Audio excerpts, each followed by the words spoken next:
Welcome to another edition of Who's Better Baseball, the podcast where we answer a simple question on each show. Who's better at baseball? I'm your host, Ryan Finkelstein, managing editor at justbaseball.com. This week, we'll be releasing all of our team previews for the American League East and the American League Central, and they'll be previewing those divisions on the Just Baseball show. American League East on Wednesday, American League Central on Thursday. On this show, I thought it'd be a good time to get a little more granular with this. Let's look at two teams from each of these divisions as we really dive deep for our season preview and try to compare them and see which team's better heading into 2023. So when I looked over the American League East, you obviously have the Yankees as the front runner. They're the team to beat. They have Aaron Judge. If Carlos Rodon can return to the mound healthy in short order, they got one of the best 1-2 punches in baseball with Garrett Cole and Rodon, and a roster that is ready to win now and just won the division. So they're that standard. The other teams are trying to get up to and to beat. The Tampa Bay Rays are a team that has consistently been right there over the past 5 years for sure, and even beyond that, this is one of the most well-run franchises in the game, and they go into this year looking to be the spoilers here and win this division outright, if not be a wild card team that can make some noise. Toronto Blue Jays have been the team on the verge for some time.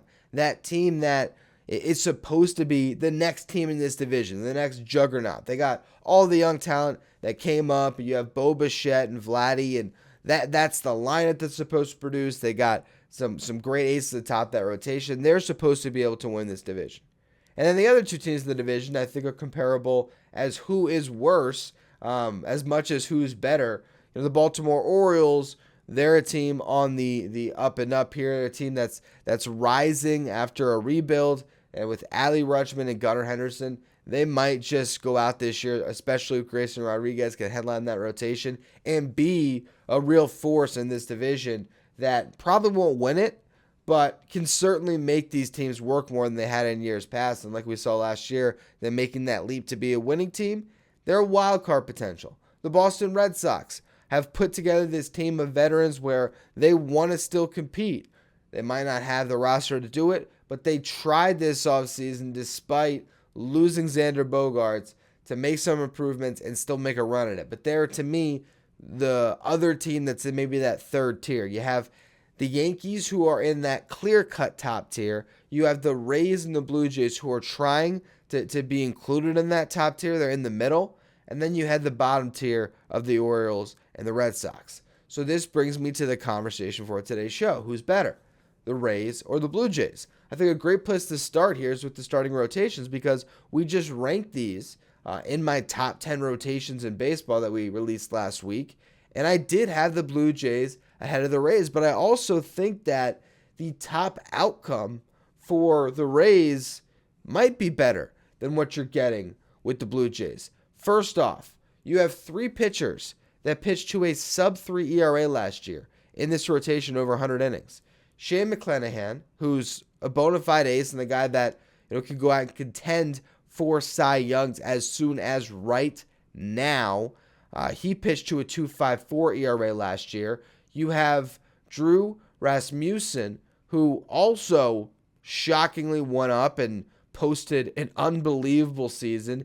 He had a 2.84 ERA, made 28 starts, 146 innings pitched. And then you got Jeffrey Springs, who I think a lot of people who are not keyed in to this division of the Rays won't even know who this guy is, honestly. Before last year, I didn't know who he was. But then he goes up. There was 135 in the third, 25 starts, 33 games pitched, 2.46 ERA. So that's a three-headed monster in your rotation that no one will talk about. No one's going to be talking about Springs and Rasmussen. McClanahan gets some buzz, but probably less than he would if he was pitching in a different market. Those three guys, to return three guys who went over 100 innings at a sub-3, not a lot of teams can say that. There might not be any team that can say that outright. I'm racking through my brain on our top 10s. I don't know if there was one. I mean, the Mets have Senga coming into the fold, so they had Verlander and Scherzer both sub-3. Verlander was sub-2, but not quite there. Maybe the Phillies, but again, I had to look at all the ERAs, and I'm pretty sure Wheeler was over 3. Nola might have been. I think Ranger Suarez was. So the bottom line is That's a really impressive top three for that Rays rotation. You have Zach Eflin, who signs the biggest contract in franchise history this offseason. He slots in at maybe the 3 behind McClanahan and Rasmussen, with Springs at the 4. But we know that he's got the good curveball. We saw him pitch very effectively out of the bullpen, and obviously they're signing him to be a starter again. That's a fourth arm that you really like in this rotation. And then beyond that, if you ever get Tyler Glasnow back, all of a sudden, you're looking at this Rays rotation feeling really good about it. I know we had Yanni Chirinos as the 5th starter. Now I'm looking at roster resource. They have Luis Patino. So I'm not sure who gets that spot, but they also have Taj Bradley coming up in the minor leagues. There's so much depth that the Blue Jays have. Not the Blue Jays, jeez. We're getting to the Blue Jays. That the Rays have, as well as some top-end talent, that I think that the floor of their rotation might be higher than the floor of the Blue Jays rotation because of the depth that they currently possess. The Blue Jays have a ceiling maybe as high as the Rays ceiling, but the Rays ceiling, if Glasnow comes back, is potentially the best rotation in baseball. So the funny thing is, we ranked the Blue Jays 8th, and the more I'm talking about it now, the more I'm thinking, did we make a mistake here? Should the Rays have been higher? Ultimately, the reason why the Blue Jays were 2 spots ahead in our top 10 is because you look at the top, and there's a lot more sure things. As much as I can talk about that 3 of Rasmussen, of McClanahan, of Springs, and even of Zach Eflin coming into the mix, Eflin's a big injury concern. And those 3 guys, they have like a season doing it. They got to prove that they can do it year over year. I have a lot more confidence in the fact that Kevin Gausman, after 2 years of showing that he's this frontline starter, will be that again with his nasty splitter. Alek Manoah just went out and had an unbelievable season. It's interesting that the projection models actually have him at a 3.75 ERA. If you look at roster resource, I think he'll be better than that. And that's a 1-2 punch that you can go to the bank with. And I think, Chris Bassett is a guy that you look at him and he might not blow you away with his stuff. He might not be the guy I want to hand the ball to in the playoffs. But I just watched him with the Mets, and give him the ball 30 times in the regular season, he's going to give you a chance to win 25 of those times and look great in those starts and need a lot of innings in those starts. That was the perfect number 3 to solidify the floor of this rotation, put them in a better position. And really, it is the reason why they're sitting at 8 on our list was because of that front 3. And then still the thought that Jose Barrios can't be any worse, although he just got knocked around in the WBC. That can't give you a ton of confidence if you're a Blue Jays fan that he is going to go up and post a much better season, but you need him to. Beyond that, you got Usei Kikuchi. He's looking good in spring. Seems like he is going to nail down that last spot in the rotation. Mitch White could factor into the mix at some point this season. A rookie to watch is Ricky Tiedemann. It's a left-handed pitcher that throws absolute cheddar. He easily could find his way mid-year, breaking through and being an impact arm for them. And then far out, maybe in August, September, is probably the most likely return date, if at all. But you still have the chance that Hyunjin Ryu could come back for the Blue Jays. So we gave the Blue Jays the edge in our top 10 rankings, and I'm not going to completely come back on that, but I honestly think that rotations, this is almost a wash. So let's look at the lineups to try to find some separation here. Look at the Rays lineup. Yandy Diaz, guy that you know is going to get on base at a 400 clip. Wander Franco. Is this finally the year we see the best of Wander? I think it could be, and the Rays certainly need it. And it's not that he hasn't been good. He just hasn't been on the field. Rookie season, played half a year. Second season, injuries limited him to about a half a year. So, in those 2 half seasons, he's put on a 4.7 F4, really strong. He could be a 5-win shortstop this year if he's healthy. You got Randy Arozarena. What guy is he? He's not quite the guy he was in the 2020 season, right? We're not going to expect him to be that, but look at his last 2 years. It's still a guy with a WRC plus around 125. His career line, when you factor in the 19 games where he was awesome with the Cardinals in 2019, the 23 games where he was amazing in 2020, both of those really juicing his numbers. And then you look at the last 2 years, he's a 269 hitter, 344 on base, 463 slug. I don't think that's far off of the guy that he'll be, 129 WRC plus. Over the last 2 seasons, 20 home runs each year. Stolen bases, 20 stolen bases in 2021, 32 in 2022. So I think Randy Arozarena is a guy that you now trust to be probably close to a 4-win player, but not quite, maybe 3.5 wins. And that's fine for you going out playing some left field, wherever they put him in the outfield. You got Brandon Lau, who they need to be more. If he's the 2021 version of himself that hit close to 40 home runs, that's a really good 1-4. Harold Ramirez, not bad, a really solid hitter to DH some, play some first base if they want him there. Manuel Margot, a guy that's going to play exceptional defense and can get hot at any point. Remember, there was a run early in the season last year, if I'm not mistaken, if memory serves, where the guy was on a different planet. Yet you look up at the final numbers, 106 WRC plus, only 6% better than your league average hitter. The defense is where he's going to bring the most value for you. So you got that, though. He's still a solid, above-average starting outfielder. Isaac Paredes, a guy that's going to give you great defense over at third base. Can hit a little bit, too. Had a nice season last year. Not just a glove. A guy that went up and hit 20 home runs for you. So this entire Rays lineup, you close it out with Christian Betancourt and maybe Jose Siri. Siri being a great defender in center. Betancourt, not bad behind the dish. You got Francisco Mejia, another catcher for them. The rest of the bench, if you look at roster resource right now, it's Taylor Walls, Jonathan Aranda, and Luke Raley. This is a team that's just solid, and that's what they do. They pack the roster with solid baseball players. It's just a high floor team. The ceiling of the Blue Jays is better, though.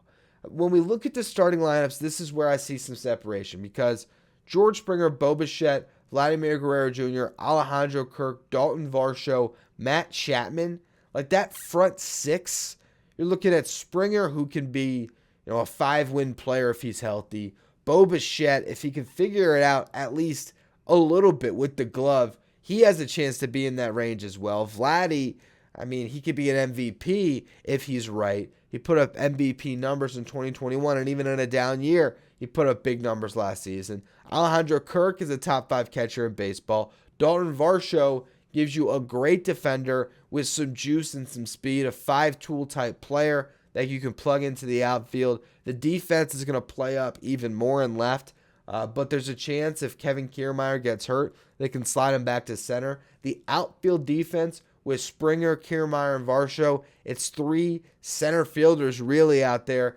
Springer and right should keep him on the field a little bit more. Kiermaier running down balls in the gap. The Blue Jays did a great job looking at their team and saying, look, we have the offense covered. We don't need a Teoscar Hernandez out there. We don't need Lourdes Gurriel Jr. We need some guys that can run down baseballs. And so they get Varsho. They make that trade. They trade from their surplus of catchers with Gabriel Moreno going to the Diamondbacks. They trust the fact that they have one of the best, if not the best, catching tandem in the game with Kirk and Danny Jansen. So they say, all right, we're fine at that position. Let's get a guy we can plug in with control, that can play great defense, that can give us some offensive upside from the left side of the plate, a lineup that can be pretty right-handed at times. That was big for them. So I think the Varsho addition was huge. I like Kiermaier in this lineup. And then you go beyond that, like Santiago Espinal and Whit Merrifield, 2 guys at second base that you like that can have some versatility with where they play. Espinal can go all over the infield. Merrifield, he could be your starting second baseman. He could be your starting left fielder. If Kiermaier goes down, you can very easily put Merrifield in left, slide Varsho back to center. Your team's great across the board. I think he's going to have a better season. Had a down year last year, but now that he has a full year with the Blue Jays on a contender, I think we could see more from him. Brandon Belt, low-key addition as your DH. If you look at the numbers on Belt when he's been healthy over the last couple of years, he's turned himself into one of the best hitters in baseball. Not that he wasn't before that, but he's hit an extra gear. If you look back, since 2019, really 2020 and 2021, there were stretches where this guy was just unbelievable. You have him DHing, not having to play first base with Vladdy, being the starter there more often, although you could juggle those guys. I love this lineup. I really do. The bench is deep with Jansen, with Espinal potentially, or Merrifield, whichever one's not in the starting lineup, with Kevin Biggio. They are in a great position. And ultimately, I think that's what makes them better. You look at the bullpens, the Rays are always going to have a great bullpen. Always. Pete Fairbanks, Jason Adam, both of these guys are great. You just go down the line on Jalen Beeks, Colin Poche, Ryan Thompson, Garrett Clevenger. They have arms on arms on arms. They're always producing more arms in the minor leagues, and they always find a way to get the most out of the guys that they bring in. So the Rays are going to have a good bullpen, but I think the Blue Jays have enough. They got Jordan Romano to be the closer. They got Eric Swanson. Yimi Garcia is pretty solid. Anthony Bass can be good. And I think they have enough. And I think the bigger separator between these two teams is the starting lineup. I think that the Rays are a team, if you had to ask me, which is kind of a weird way to break this down, which team is more likely to make the playoffs? I think both of them will. But I would say it's more likely that the Rays make the playoffs. Yet, I would say it's more likely that the Blue Jays win the division. This is just based on the fact that Tampa is just almost guaranteed 85 wins at this point. It just feels like they find a way every year, and it could be anywhere between 85 and 95. And if you're in that range, you're looking potentially at making the playoffs. You probably have to be a little closer to 90 wins to get in there, but you're looking pretty good. The Blue Jays, while they were able to make the playoffs last year, I just look at that team, and it seems like drama can happen, and they could fall off a cliff. They shouldn't. They have too much talent, too. And again, I'd pick them to win this division over the Yankees, honestly. I like their roster that much. And that's why I said I think they're more likely to win the division than the Rays.